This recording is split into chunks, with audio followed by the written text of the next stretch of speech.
Greetings, kindred. Wishing you all a happy new moon. So let's get into it.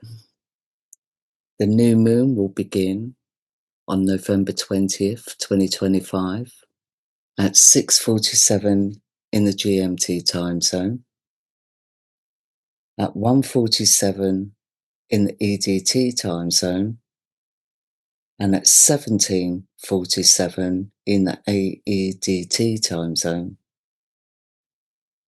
So as the new moon begins, she will be at 20 degrees in Libra, but also involved in this stellium here, which is going to be pretty intense.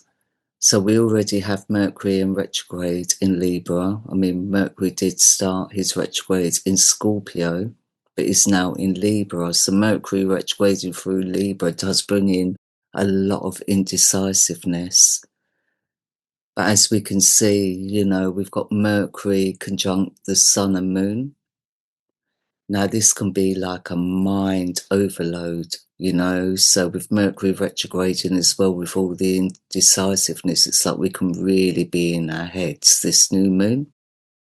But we also have the Black Moon Lilith conjunct as well.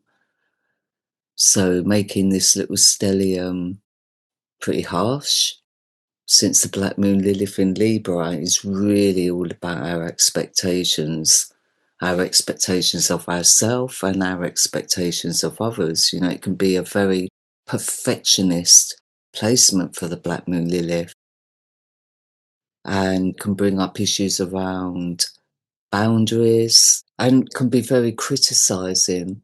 But whereas, like, it's similar to Virgo, really, but whereas Virgo criticism comes from performance, the Black Moon Lilith's placement in Libra is all about how things appear. So, with Mercury retrograding in Libra as well, bringing up all this indecisiveness, and the Black Moon bringing up issues around boundaries and perfectionism. And that perfectionism comes from very high expectations. So it can be a very judgmental time, with the moon and the sun also conjunct. It can really stir up the emotions. So our ability to cope with our emotions can be a little bit off kilter, especially in the sign of Libra, because Libra wants a harmonious environment. Libra only wants to see really the beauty in life. And that's what Libra really strives for. But with the Black Moon Lilith conjunct Mercury retrograde, the Sun and the Moon, wow. With the Sun, it's all about lacking in energy, and Libra also lacks in energy. With the Black Moon there, it can really bring about like tiredness, exhaustion. And with the Sun as well, it can also bring about like depression. It's like we start things, but things just don't go smoothly. And with Mercury retrograde conjunct, it's like we don't really take responsibility for our own part that we play in it all. It's like we feel very much misunderstood. So with this little stellium here, we could really be making errors in our judgments, in our decisions. But again, there is all this indecisiveness going on here. And with the Black Moon Lilith involved, it brings up that shadow energy of like, things are just not good enough, or we don't feel good enough about ourselves. So it isn't all about, criticism of others. The Black Moon Lilith in both Virgo and Libra really brings up a lot of self-criticism. So we need to watch out for that. This little stellium is also in opposition to Uranus, who's at 5 degrees in Taurus and also in retrograde. So with 5, it's a very shifting energy. I mean, Uranus is a very erratic shifting energy anyway, about 5 degrees, it just makes it that little bit extra. There can be like mood swings, sudden unexpected situations that occur. We can have shifts occurring in our identity or our life's direction. And there's also, with Mercury involved, maybe there's a lot of shifting going on mentally as well, where we have a restless mind, basically. And this is where the indecisiveness comes in, with all the mood swings with the moon involved and the identity issues with the sun involved and our thought structures, all in Libra as well. It's like, wow, I think our heads can be a little bit all over the place this new moon, especially with Mercury in retrograde as well. And in exact conjunction with the sun and moon, which really does create mind overload. So the best thing we can do throughout this new moon really is deep breathing exercises, meditations for grounding, because we're really a lot in our head this new moon, and we can tend to neglect the body because of that. So we need to be a little bit more self-disciplined, do our breathing techniques, ground ourselves, feet on concrete or on soil, whatever really works for you. So also we have a T-square with the nodes. So we have the nodes in opposition. The North Node is in Aquarius, the South Node is in Leo. But they're both making this T-square towards Mars in Ophiuchus, which is at 3 degrees. Now 3 is the number of Jupiter. So there is a little bit of an expansion going on here. So I feel also with this little stellium and this T-square aimed towards Mars, who's in conjunction with Juno as well at 8 degrees, and 8 is the number of Saturn. So this is relevant because it all ties in with this kite, this double-sided kite we've got.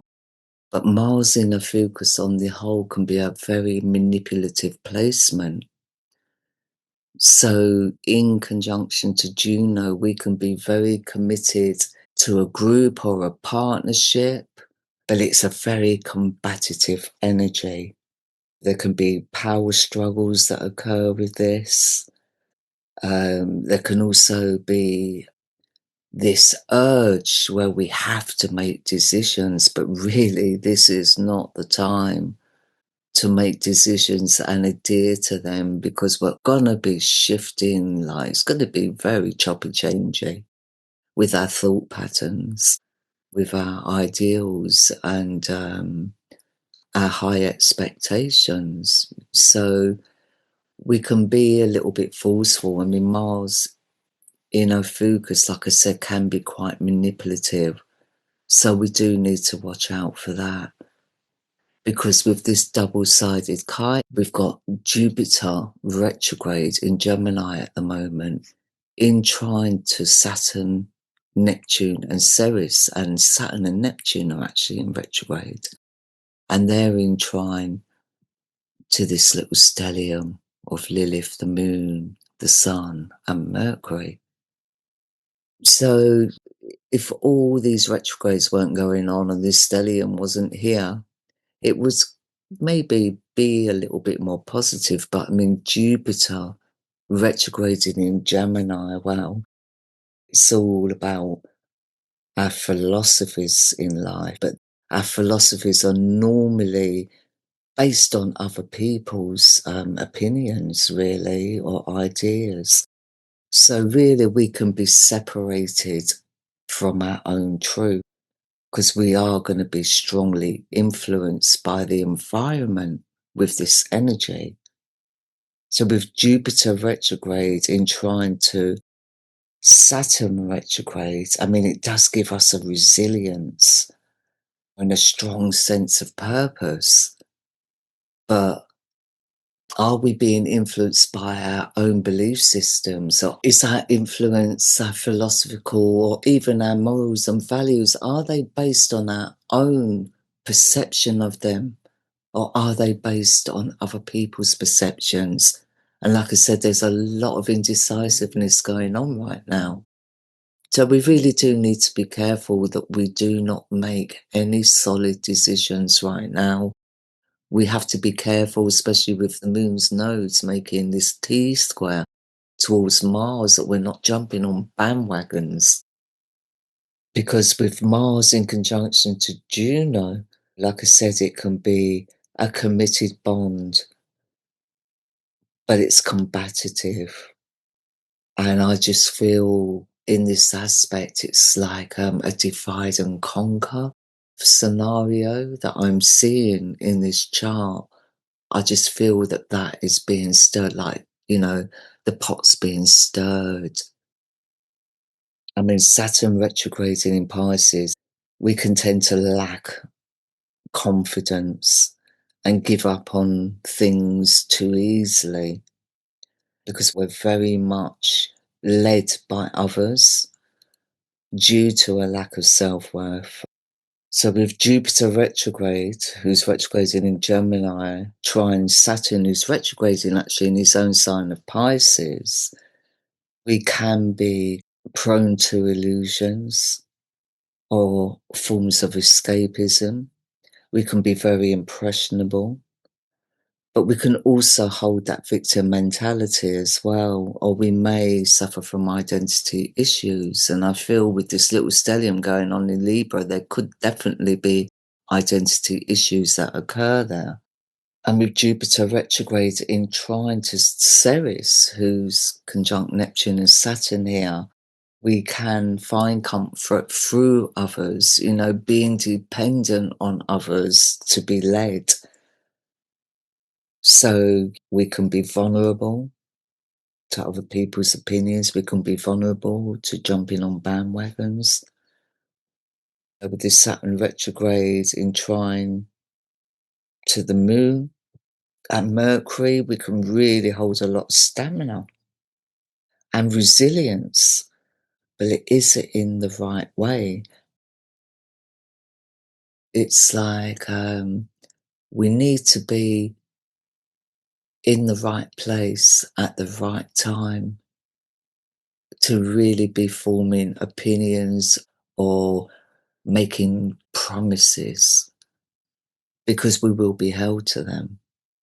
And when we are out of this energy, will we regret it? Will we regret making those promises? Will we regret investing ourselves so deeply into something that really doesn't align with our own value system? So we need to watch out for that. Like I said, jumping on bandwagons at the spur of the moment, especially with all this Uranian energy at the moment, is very shifting. So on one side of the kite, we have Uranus in sextile to Jupiter, and Uranus is also in sextile to Neptune, Saturn, and Ceres, which is a little stellium of its own here, really. So there can be blind spots, especially when it comes to ideals, but it can also be very destabilizing when it comes to our ability to perceive or analyze. But we do have this generational aspect as well with Uranus, and it really is about a reform of society when it comes to change.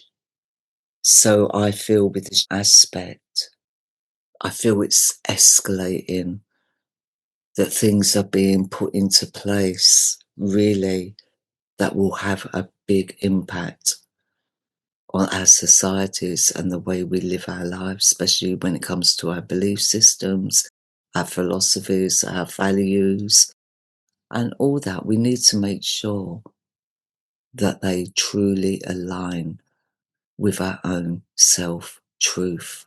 self-knowledge. So retrograde's really all about re-evaluation, where we revisit past endeavors, especially with Saturn retrograding in Pisces. It's like we can dwell on the past, we can get stuck in the past. I really do feel that this new moon is going to bring about a lot of absent-mindedness. It's going to be a little bit of a struggle when it comes to mental space, which can trigger problems with our physical bodies. So I really do feel that this new moon should be a time for taking a step back and grounding. It's going to be a very noisy time leading up to the full moon. Anyway, Kindred, I'm going to leave it there. I'm going to be publishing as well the horoscopes for this new moon. And as always, I'm sending you peace and much love. Take care.